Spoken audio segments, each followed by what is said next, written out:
Have you ever been stopped? I have not been stopped. I have not been stopped, but I can't wait for the day you come by me. oh, can you please knock on wood? 111, 110. You training to be a street cop? It's Kenny Williams. I teach Interdiction Mastermind with Street Cop. I'm here with The Narc, and we're going to have some conversations about his aspect on the interdiction world and what they do in preparation to beat us. My brother Kenny. What's the good word? No, man. Ready to hear the inside scoop on your preparation to beat us on the highway. Yeah, man. I mean, what's crazy is that criminals and defendants, they get our playbook every single day. I mean, for the last decades upon decades with Discovery, they get our playbook, the tactics that we use. They read the affidavits. So, I'm truly grateful to be able to essentially bring the criminals' playbook to law enforcement, having been able to essentially, get a peek behind the curtains on the way that they act, the way that they move, the way that they think when they're not being arrested or looked at by law enforcement, when they believe that they're amongst one of their own, to see their mentality. So again, I like to try and bring that mentality, that playbook to law enforcement. And that's the whole point of my class, so you guys can see what it's like behind closed doors. But any way that I can help the Red Ninja out. Well, I mean, in any aspect of it, like as much proactive police work as we do, we're still being reactive to what they do, no matter what. So, all right, we change our tactics, we change this or that. We catch them one time, they're changing their shit up, and then we have to adapt and react to what that. We can't be, we could be as much proactive as we want, but we're all basing it on what they're doing initially. So if the first time we catch, someone that's involved in major shit, they're going to change up their MO to avoid us, to go at different times, different ways of concealing it, all that shit. 100%. I mean, times have evolved. If you look at the way that the drug game was done, 20 years ago compared to the way that it's done today, I mean, you're talking about FaceTime calls, you're talking about dropping pins, you're talking about no money for drugs, just drugs, and you're going to cash at me or Venmo me. I mean, it's a completely different game, and we just have to do our best to keep up with the times.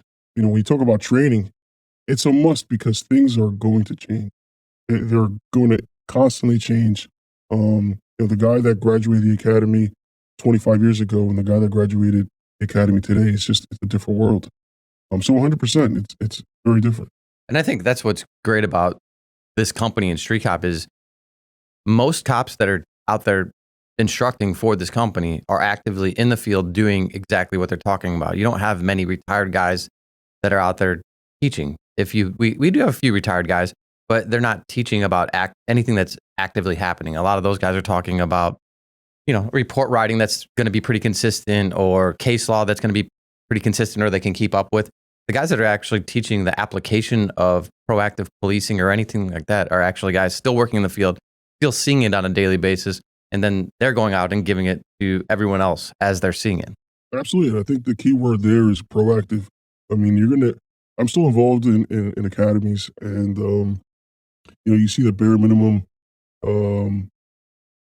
but you don't necessarily get the proactive side of it. And I think that's exactly what the company gives you. This company is the proactive side on things to look for and how to, push cases forward or know the current trends and what's changing. You're not going to get that from the academy because, the curriculum, if you think about it, is the curriculum in academies changing, based on each academy, each year, every 5 years?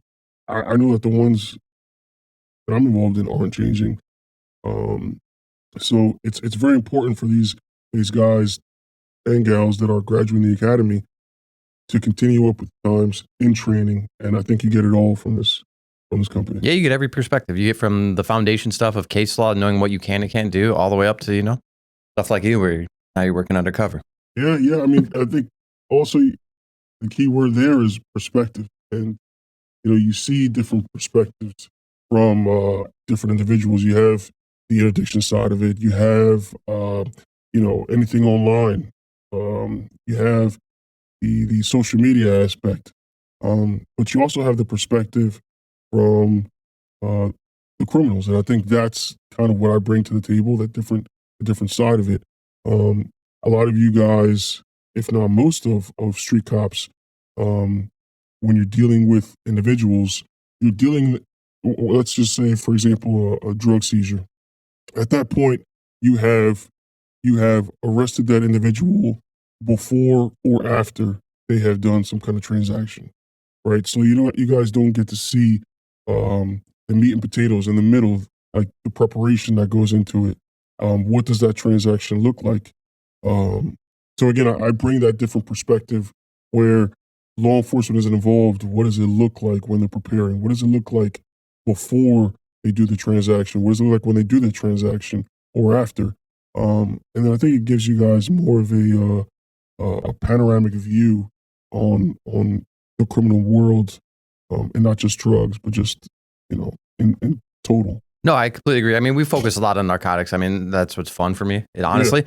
But working interdiction, I come across criminals all across the board. Guys that are out there doing retail theft, guys that are out there doing fraudulent cards and skimming and all this other nonsense. But it's always criminal, and they always have some type of preparation. And it's not always gonna be the same. It'd be similar. They're gonna prepare in similar ways because they can't. If they get stopped on the highway, they can't be like, yeah, I'm gonna go out there and put this skimmer on this fucking ATM, and you know what I'm saying. So they have to have some preparation where they have this made up story that they're gonna tell you or some other nonsense. So that preparation is probably similar. Concealment and other types of things might be a little different, but I think the preparation of preparing their mind if they come in contact with law enforcement would be very similar. Absolutely, absolutely. And when you talk about high-level drug trafficking organizations, I'd say um, their first line of defense is trying to use someone that isn't associated with the criminal world. So you'll have literally John Smith, never been arrested, never been involved in any kind of law enforcement, and clean record because they believe in their minds that if they get stopped, they law enforcement isn't going to think twice. Like, all right, nothing going on, keep it moving. So you have that individual, or you have an individual that doesn't know that they're essentially engaged in criminal behavior, so that when they are asked about it, their truth isn't a lie, if that makes sense. Hey, what are you carrying in your vehicle? Nothing, and they're not giving those tells of a lie because in their minds they're truly not aware that there's anything in their vehicle. Let's expand on that. So what do you mean is they might have some type of business and an individual would be like, hey, I need this car or this cargo transported, and they believe it's legitimate cargo or car transported from one point to one point, and then the individual driving has no idea that there's actually dirty shit in the car? Absolutely. So that's a great example. So car holders, I mean, they can make it seem like, hey, we're going to put this car on there. I don't want to put it on the bill of lading or on the inventory because I want it. I don't want to pay taxes on it. I don't want to, it's going to be cash. You're going to get $200 on it, whatever. Or it could be legit, just bring this car over there, no questions asked. And again, you stop that individual and you're asking questions and he's not giving you any tell at all because in his mind, he's doing everything on the up and up. No questions. I mean, no issues. So, you run your dog and you find it, and then it's like those cases are very hard when it comes to prosecuting them through, the local jurisdictions or the U.S. Attorney's Office, especially with people that don't know.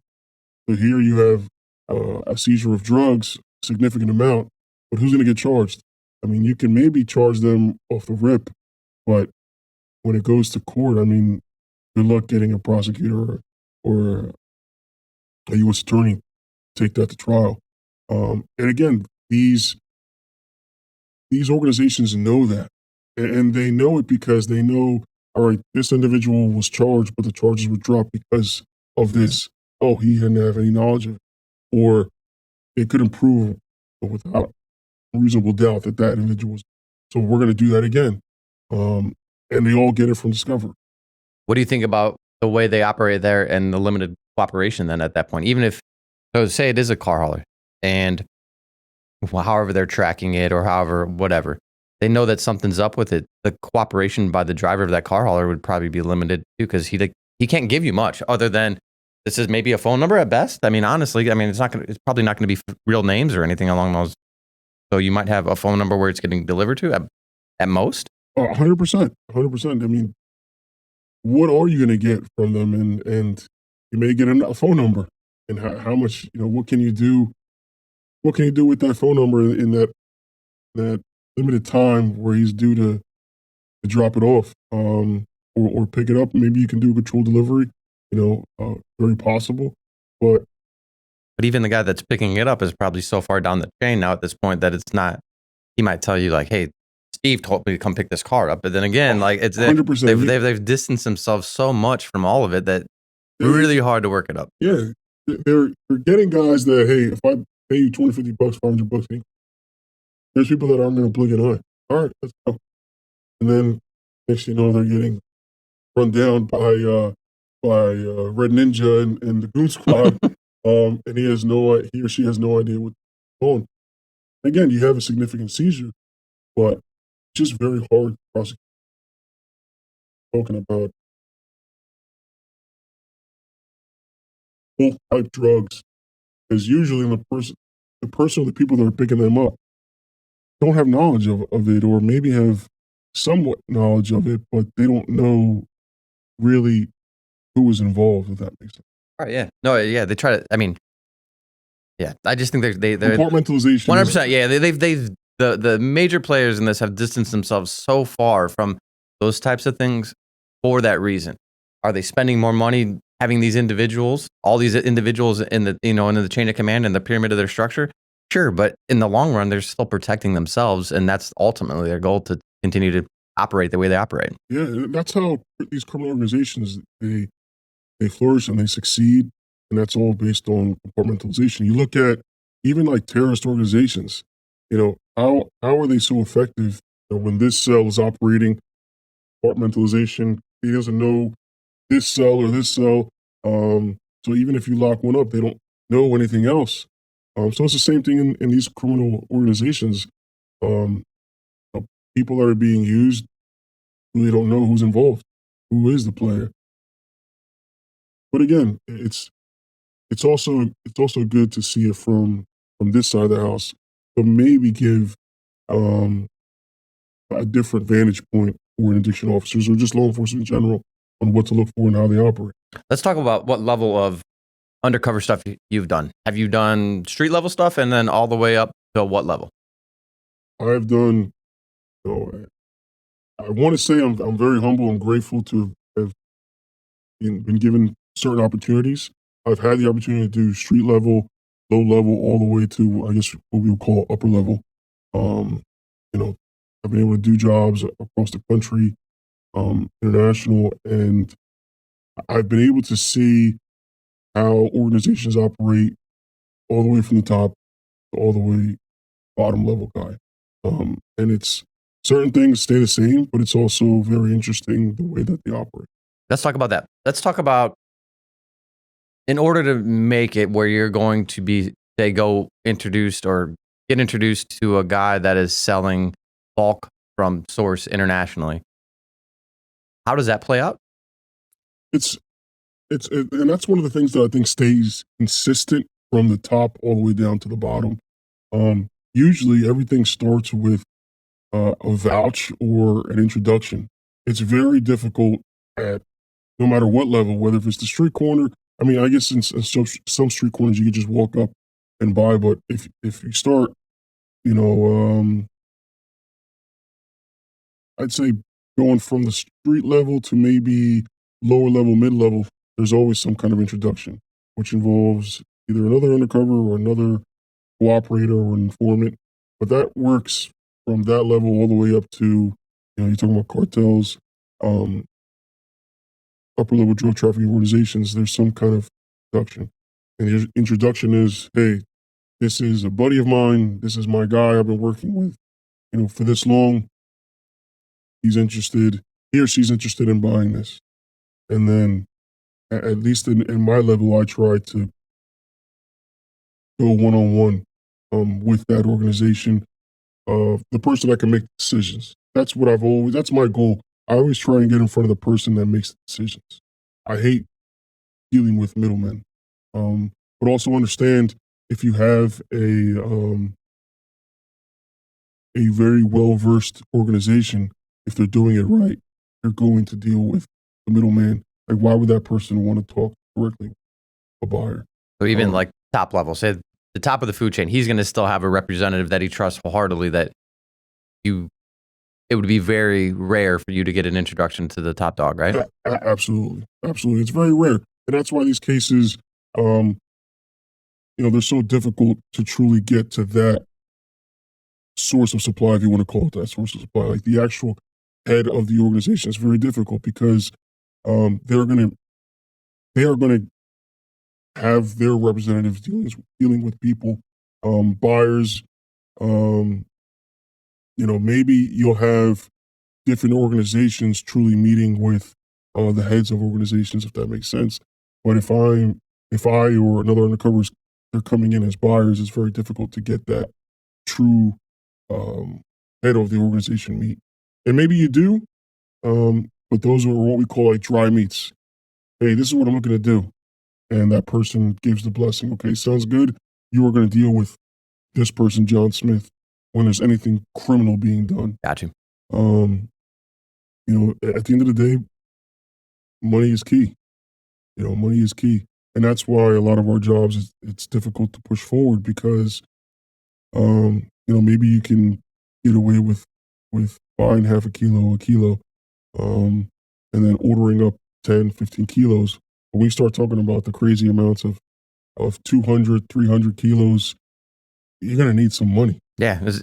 And working for a government entity, it's hard to let that kind of money walk. And if you're going to further that investigation. Yeah. Anyone that works narcotics, if you listen to this, you know that they want you to take down El Chapo with $200 in your pocket and say, figure it out. So that's what makes these jobs, very difficult because you're obviously trying to climb the ladder, but we don't have an endless, pot of money, right, to go after them. Let's talk about the concealment. So concealment coming from international, getting it into the U.S. What are they doing to beat our border patrol? You have to remember, there are tens of thousands of vehicles and people that are crossing the border every single day. So a lot of the stuff is going to the borders. And, it's sad to say that because they are absolutely 100% prepared for stuff to get picked off. Price of doing business? Oh, that's just what it is. And I've had conversations with representatives of organizations where, they're going to send, 4 orders or 4 routes, 4 shipments, or maybe 10 shipments, and they're expecting 1 or 2 to be taken off, but 8 are going to get through. And that is their mentality. Because the truth is, when it comes to Border Patrol, there isn't, 10,000 cops. No, they're completely overwhelmed, and I'm not talking bad about them. It's the beast that they're in. Yeah. They do a great job. Do they get seizures at the border? Absolutely. 100%. And are they significant seizures, great seizures? 100%. But for every good one that they get, there's 50 other ones that have gone to the border. Yeah, I get it. So a lot of the stuff is going to the border. A lot of stuff that I've dealt with myself has gone to the border. Other stuff, you're talking about shipping containers, stuff like that. Like on cargo ship? Cargo ships. Okay. The ports. If there's a port in your jurisdiction, I'm very certain, 99% positive that there's something going, whether if it's stolen cars, whether if it's drugs, catalytic converters, those ports are a hub for, criminal enterprises.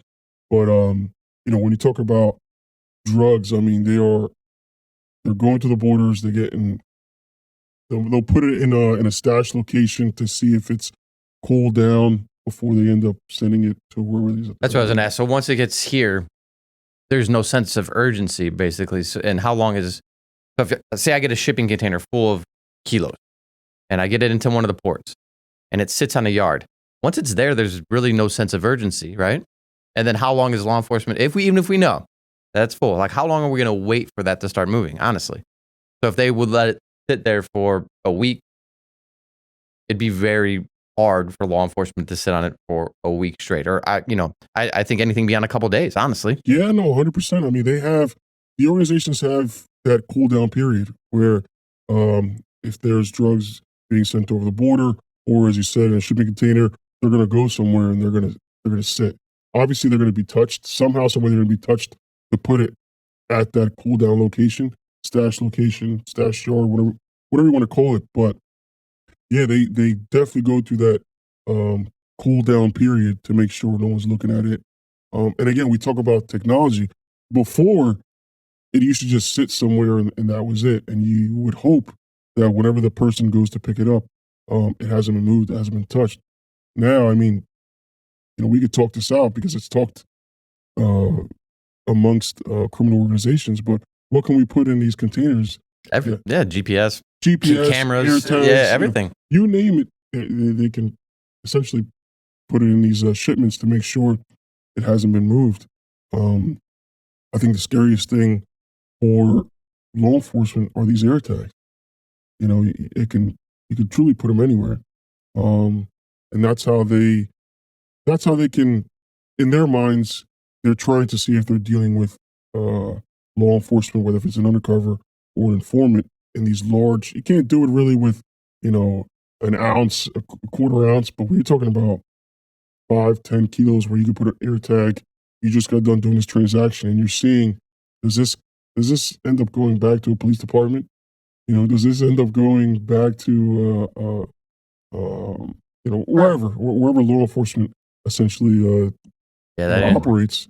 But I didn't think of that. That's pretty scary, actually, to think about, especially if you're working undercover and you buy and they put it like within the kilo. Like, I mean, yeah, like you might like open it up to maybe field test it or check the stamp or something along those lines, but you're not necessarily gonna break it all. I don't know. I don't see them putting it in inside of the kilo, because one of the things that even I look for in a kilo is to see, has it been opened, cut open for whatever reason. You're hoping that what you're getting is what crossed over the border. Obviously, it's very possible for it to be cut open, repressed, rewrapped, and sent on its way. But I think when you start dealing in bulk, whether if it's a suitcase of kilos, whether if it's a book bag, that's where I get nervous, where you could easily, take out one of the threads, slip an AirTag, and that's the way that they think. The same thing with bulk cash smuggling. That's another avenue of insurance to make sure, like, hey, who I'm giving it to is a money launderer and it's not law enforcement. Or did it get picked off and someone's trying to, do a controlled delivery? Again, understand, like, they know these things. These organizations know this because discovery, while it's the best thing, because it's due process and it's part of our judicial system, but it's also the worst thing for law enforcement because it gives our playbook. Yeah, every single time. So their reports, they know what controlled delivery is. They know, the forfeiture proceedings and what needs to be done. It sucks, but it's a necessary evil. Yeah, no, I mean, it is what it is. We just have to, I don't know, keep coming up with innovative ways to make our game work better than theirs. Hey everybody, I'm Heather Gologulich, instructor here for Street Cop Training for the course The Complete Female Cop. This class is not just for females, it's not just about gender-specific issues. It was really formed in order to allow people to find that passion again for policing, to understand that their self-identity doesn't need to be changed just because they want to fit the mold, and to really help bring about change in the profession, not just for women, but for everybody, to be heart-led servant leaders. If you're interested in taking the course, you can visit streetcop.com and search Heather Gologulich, and you'll be able to find it. I'm also really excited to announce that I have a new course coming out. It's going to be called Be the Change. Some of the great feedback I got from this year's conference in Nashville was that The men in this profession didn't feel like they wanted to take a spot away from the women that they work with for my first course that I teach. And so I was really able to sit down and put together a course about culture change and building effective teams and learning about a growth mindset versus stagnation mindset, pushing forward and just being the best cop that you can be, both personally and professionally. So really excited for that to be coming out soon. Keep an eye out for it. Thank you all so much. Stay safe and be the change. So now we're at the ports. Everything's broken down.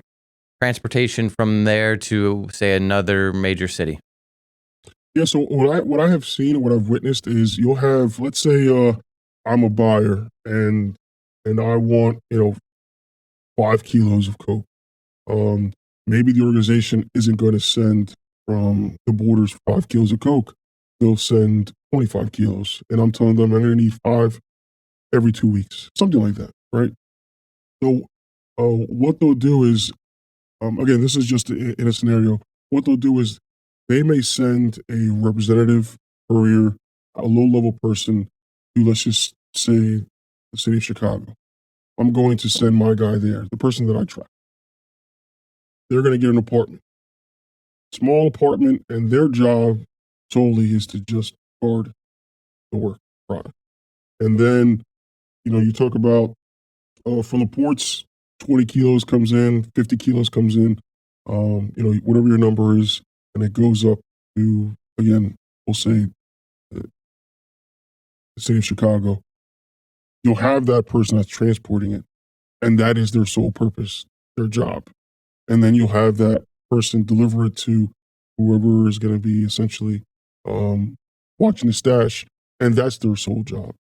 So a lot of preparation does go into how they are going to get it to point A all the way to point B. So the person that say you need 5, they're bringing up 25. They will sit on that for you until you need another 5, or will they have 5 different couriers coming up to pick it up to get it to whoever that buyer is? Okay, so what I've seen is you'll have that one courier that'll sit in that apartment, and maybe they have more than one buyer in Chicago, right? That line will have 5 different buyers, each getting 2, each getting 5. But they'll hold those 25, those 50. And then that person that's in that stash isn't the same person that is meeting with the buyers. It's not, right? It's not. Yeah, so you have this guy that, and then he only deals with, say, the 5 that are coming to pick up either the 5 or the 2 kilos to give to whoever the buyer is. 100%. So usually, I've seen it where there's that one person that's sitting in the stash and maybe 2 different couriers that are meeting with the buyers. Maybe that courier that's meeting with the buyers never actually goes into the actual stash location. Maybe it's the way it's worked out is, hey, when you need 1 or 2, you call me and I'll bring it down. And now you picture, a huge apartment complex. You're talking about 250 apartments in there. And even the guy that is meeting the buyers that has the potential of being picked off can't lie. I mean, he could try and lie, but he's going to tell you the truth. I've never been to the stash location. And that's part of their thought. That's part of their process. I've met this guy. His name is Gordo. And Gordo's the one that gives it to me here at the corner of Main and Broad. And the stash location just happens to be somewhere on that block.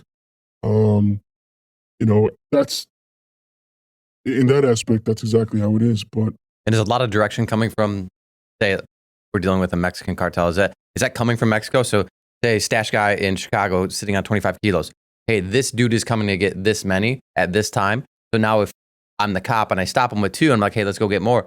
Unless he gets directed from the guy in Mexico to go get 2 more from that dude, he can't just like walk up there and try to snag 2 more, right? 100%. 100%. Yeah. Like the guy that is sitting at that stash, even if that courier who he sees every single day and they break bread every single day and he says, hey, I'm coming to pick up 2 more.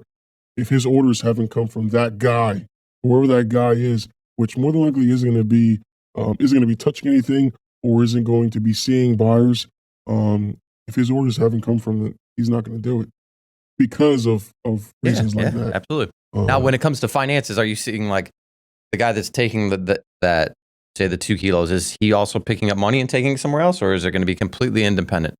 So what I've seen, I've seen both. Okay. I think the I'd say the most common, if you will, is drugs and then the money. Because any right-minded person is going to give up the money first. However, what I have seen, you want to talk about trends, is us in law enforcement, we never want to give up the money without drugs, right? That's just one of the things that I say. So, you have these organizations that are asking up front, hey, give us 20,000, 25,000, and then we'll bring it to you. Excuse me. And the reason they do that is because they're trying different ways to snuff out law enforcement, and that's one of their ways. But again, it's not just a law enforcement thing. Even a right-minded individual dealer or buyer that's trying to buy drugs is going to be very reluctant to give up 25,000, 50,000, a significant amount of money without anything in hand. So the way that I've seen it usually is, drugs first, followed by the money. Same carriers then? Yeah. Or, again, it's very different. You'll have same carriers. You'll have a certain person. I've seen it where a certain person is the person that deals with money. You'll have one person dealing with the drugs. He knows absolutely nothing about the money side. And then, hey, it's time to drop off the money. This is who you're going to see. Again, compartmentalization at its finest. That's to say, with me working interdiction, often we see the money side where those guys have limited to no criminal history, especially when you start to talk up in the 100,000s plus. Like if they're working for an organization, typically they've never been arrested, and I think that's part of the way to protect it. Because as a cop, you look at it, and he's trying to justify the money, and the first thing we do is look at a criminal history, and if there's nothing there to correlate it, and there's many other ways that we can relate it, but at the time you're looking face value, and it's often hard for us to tie it together almost immediately. But there's other avenues post-stop that we can make it related to some criminal enterprises. But initially, just on face value, it's hard, especially if that guy's never been popped with anything in his life. Yeah, no, 100%. I mean, these guys will end up getting, maybe something in FinCEN, a SAR, or whatever it is. But, that aspect of the criminal world is actually a hot commodity. Everybody wants to be the person dealing with the money because, again, and I go back to Discovery, Red Ninja seizes 150,000, and that individual, may get locked up, may not get locked up. All he gets is a form saying your stuff has been seized, and if you want it back, come and see me and show us how you got it. And you never hear from them again. So that right there is a hot commodity. But again, they try and separate the drugs and the money just because, one, it's dangerous, but two, same thing. They'd rather lose one or the other, not both. Yeah, that makes sense. Yeah. And then when you're seeing money, say, all right, so now we're back. Drugs got dropped off in Detroit. Money goes back to Chicago. From Chicago, is it going to another stash house? Like, hey, now drop the money off here. And is someone sitting on that? Or how does that work? So I've seen it both ways. Sometimes they want it, right back to the source country. I've witnessed a lot of Chinese money launderers, bulk cash smuggling, the mirrors, where hey, you're gonna give it to this guy, Monday at 5 o'clock, and when you give it to him and they count it, I'm gonna receive my money in Mexico by they call it a mirror. Is that what's a mirror? If you can. Mirror is essentially where, again, if I'm the head of the organization and I'm in Mexico, and I want my $100,000, okay, and that $100,000 is in Chicago, right? So you would, being the person that's holding the 100,000, would give it to person A. Person A, once they can confirm that they have $100,000 confirmed, that person B is in Mexico, and they then give that source of supply $100,000, whether if it's in $100,000 or $100,000 in Mexican pesos, whatever it is. I got you. But it's essentially a mirror. If I give you money up here, you're gonna have somebody give it to me down here. Gotcha. And you can do it instantaneous, rather than wires. That's what. Yeah, that. I didn't know what a mirror was. That's interesting. Yeah. So I've seen a lot of that. Bulk cash smuggling, where it's being handed in Chicago, and it's just going to make its way back down to the border. There's also that. Now, is that going to be very similar to the way that they get narcotics up? Yeah. Like just different. Same thing. Couriers, compartmentalization, hey, bring this down there, or just bring this car, to the border, and it's going to be for my grandfather, whatever it is. And they don't know that inside the panels, there's, money stuffed in there. I've seen it where it makes it down to the border, and they'll pay someone in Mexico that goes back and forth for work, right? So you have people that work, let's just say San Diego, for example.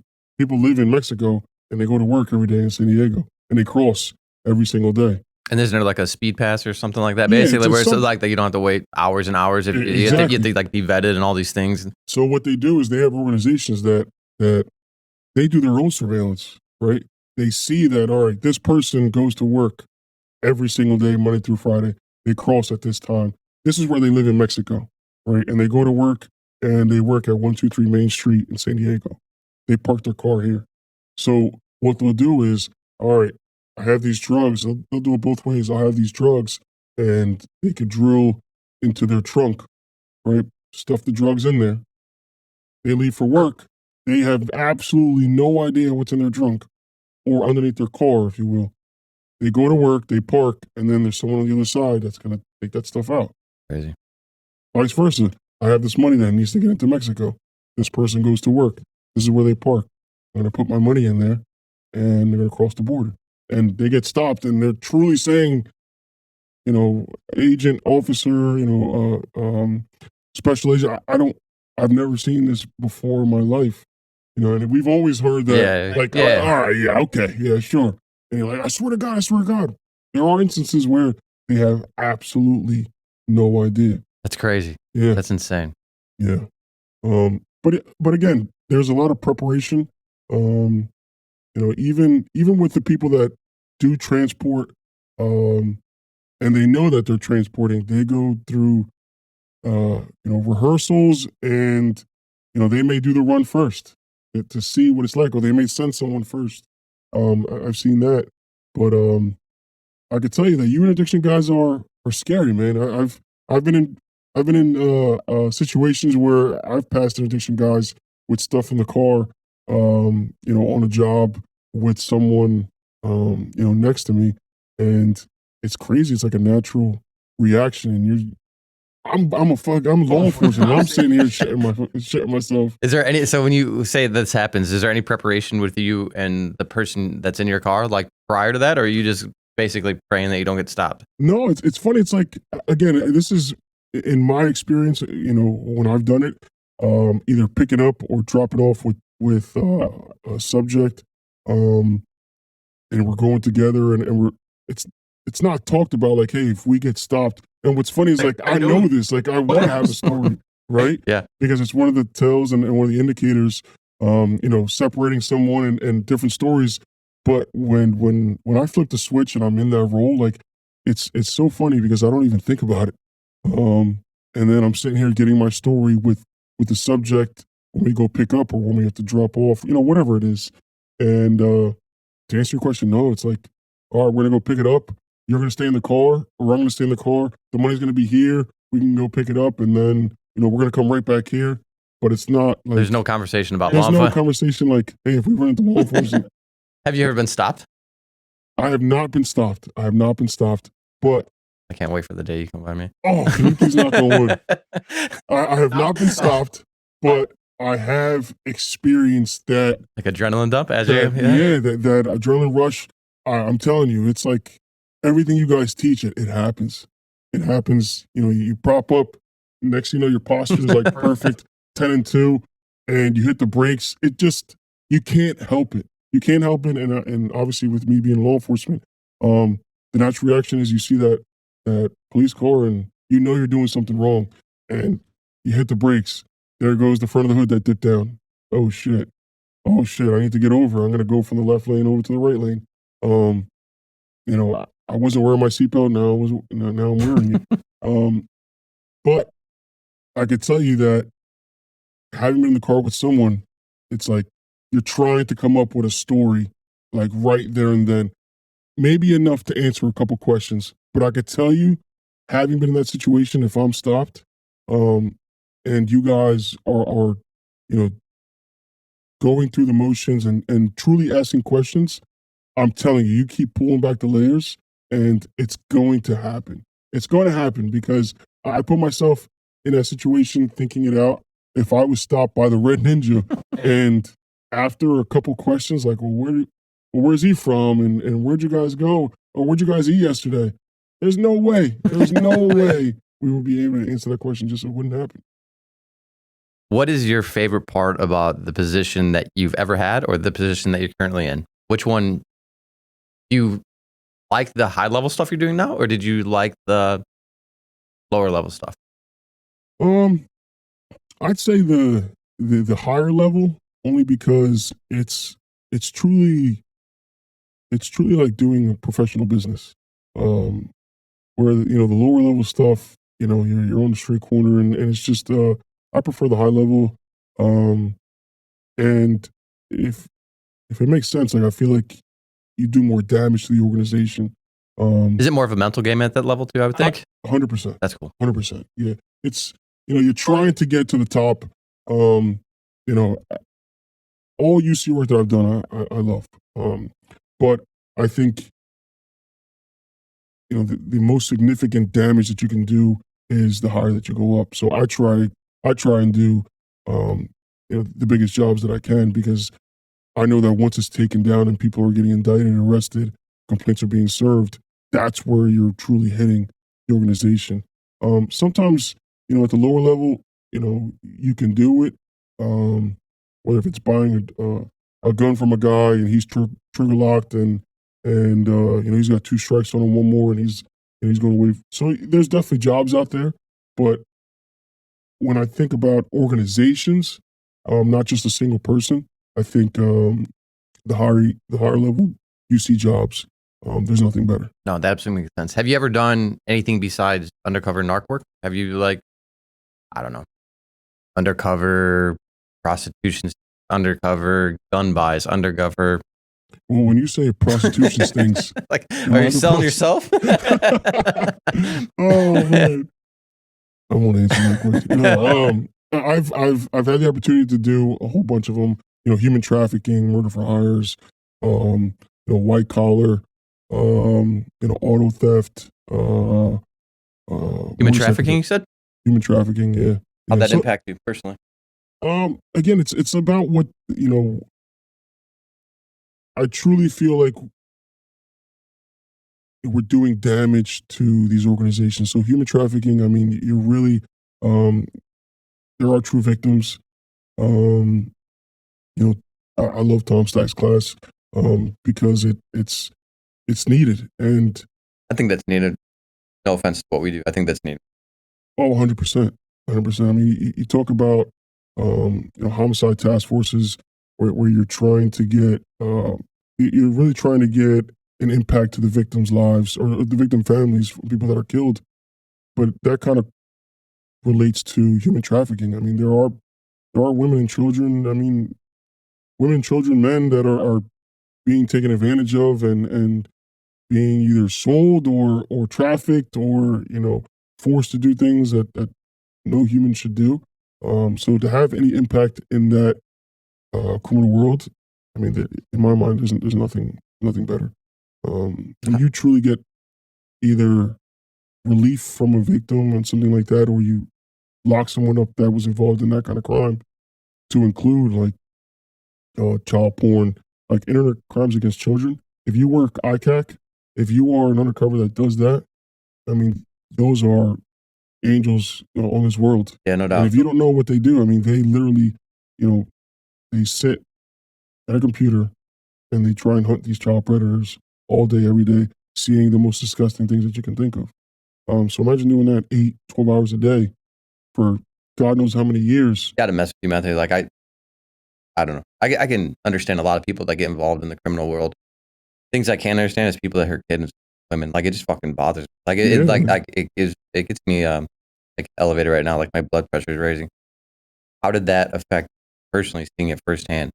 Yeah, I mean, I've been involved in a couple of those cases, and it's like you don't see how much sickness is out there, and that's what it is. It's sickness. It's disgusting.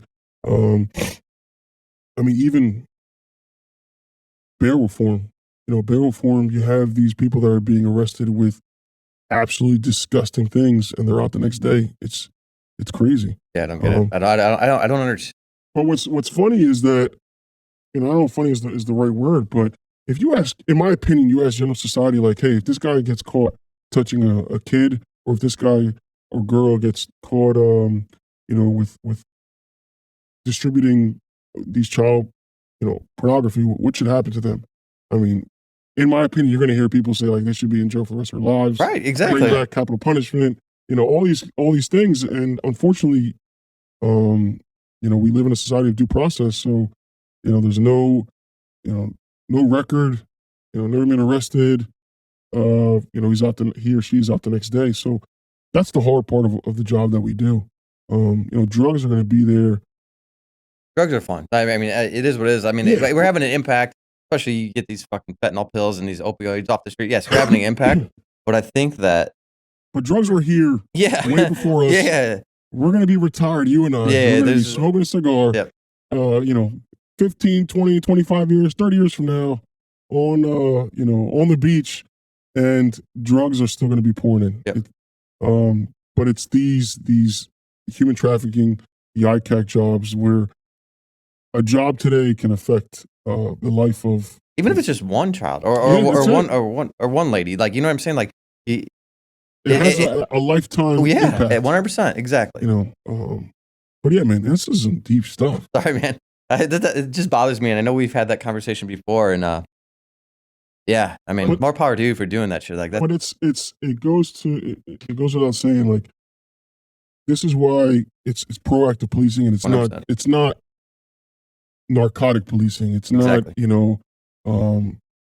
everything that I say is like, in my class, you get a peek behind the criminal world, not the narcotic world. Right. Exactly. Because it's not just, narcotics. It's, again, auto theft. It's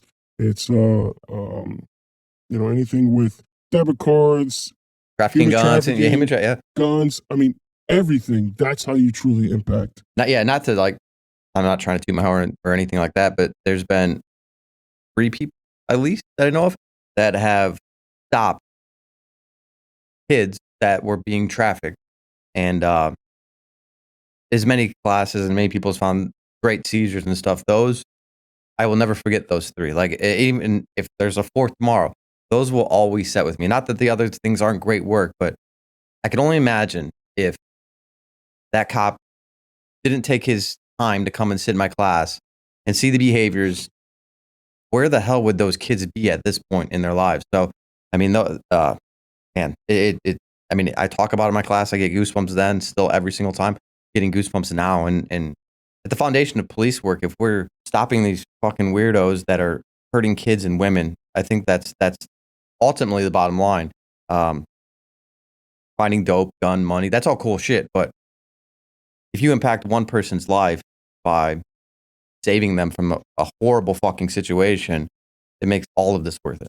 100%. And I think that's what makes us, hungry to get out there. I mean, everybody has their thing. You're going to go out there and you're going to interdict those highways and not just get drugs, but as you said, truly try and impact the world in all aspects, not just in narcotics.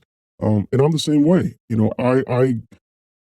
I assist law enforcement in a different way, and my job is to essentially become a chameleon and operate behind the curtain of the criminal world, see how they operate, and then bring that back to all of you guys to show you guys, like, look, this is how they act, this is what they think, this is their mentality.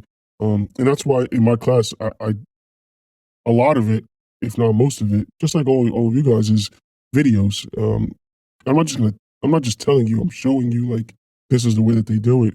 We talk about the transaction any transaction, it takes seconds, a quick, but you got to know what to look for. And I can't speak, enough about the company. When you look at everything that's offered, you get a little bit of everything, And I think when people look at your class, what they see is like, oh, I have to be an undercover in order to take it. And I've sat through your class a couple times, and there's absolutely no reason. If you're in law enforcement, 100%, the class is going to be beneficial, because exactly what he's talking about. You see the inner working of a criminal mind with your class and understand how they are beating you. So even a patrol guy could be like, oh shit, he just showed me this. This is what's taking place. I see this now. Like it gives you a different perspective in just your general patrol assignment and to be more effective. 100%. And that's the key word right there, perspective.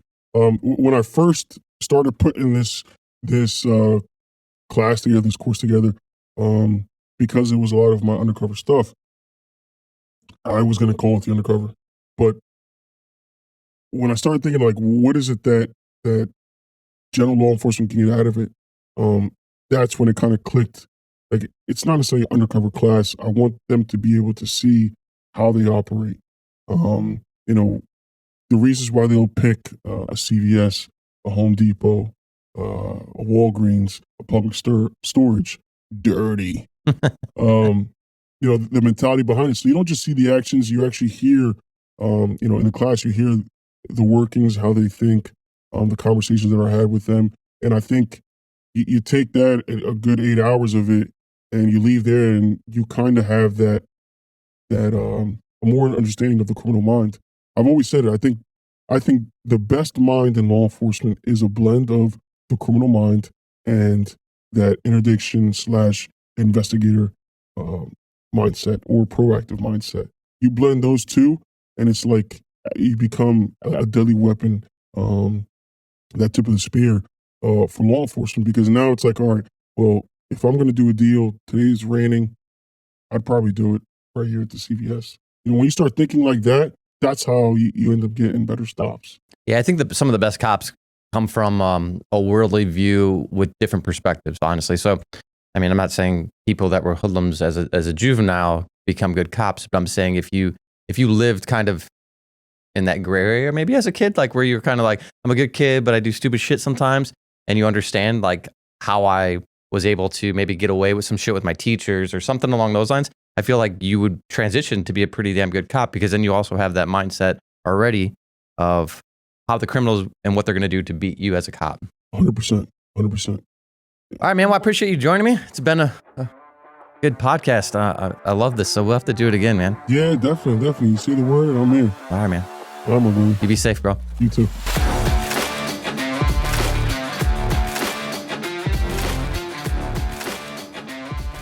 Guys, if you're in an area where you're trying to get to our classes, but we're not close to you, fret not. We actually have on-demand training at streetcop.com. You can take that course online right now, and then you could attend that training in the future at no additional cost. You can redeem your voucher, so you get 2 for the price of 1. We don't want to deny you the ability to take this training now, especially knowing that it can keep you safe, at a very minimum, putting bad guys in jail where they belong, and at the maximum, going home to your family. Check out streetcop.com for that offer.